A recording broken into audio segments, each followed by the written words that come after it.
早上9點，香港電台最新一節風暴消息。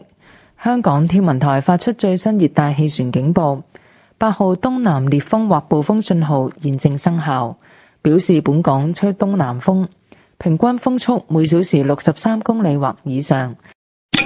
喺上晝9點，強烈熱帶風暴馬鞍集結喺香港之西南偏西大約280公里，即係北緯21.1度，東經111.8度附近。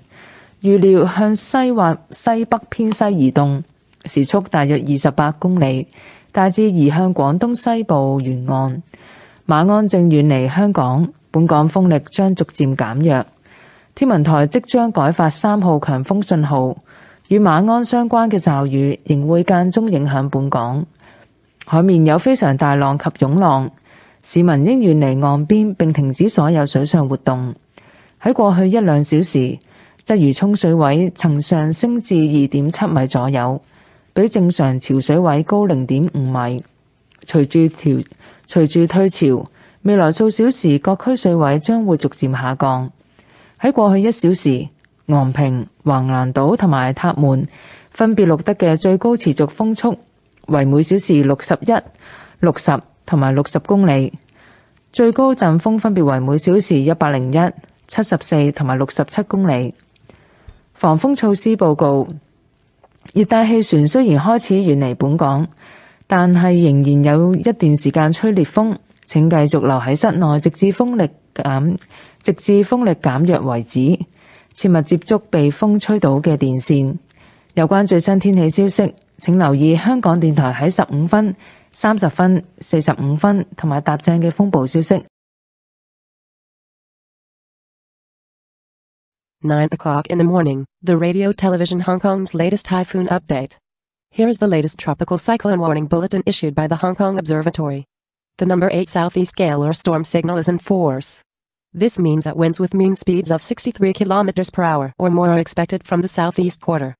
At 9 a.m., severe tropical storm Ma'an was centered at about 280 km west-southwest of Hong Kong, which is near 21.1 degrees north, 111.8 degrees east, and is forecast to move west or west-northwest at about 28 km per hour in the general direction of the coast of western Guangdong. Ma'an is moving away from Hong Kong. Local winds will weaken gradually. The observatory will issue the strong wind signal number 3 to replace the number 8 gale or storm signal shortly. The showers associated with Ma'an will still occasionally affect the territory. Seas will be very rough with swells. Members of the public are advised to stay away from the shoreline and not to engage in water sports. In the past couple of hours, the tide level at Quarry Bay once reached around 2.7 meters and was 0.5 meters above the normal tide level. Following the ebb, the tide levels over various locations are expected to decrease gradually in the next few hours. In the past hour, the maximum sustained winds recorded at Ngongping, Waglan Island and Tapman were 61, 60 and 60 km per hour with maximum gusts 101, 74 and 67 km per hour respectively. As for the precautions, although the tropical cyclone is moving away from Hong Kong, gales are expected to persist for some time. Please continue to stay indoors until winds moderate. Do not touch electric cables that have been blown loose. Please listen to Radio Television Hong Kong on the radio in every hours of 15, 30, 45 and o'clock for the latest weather information broadcast.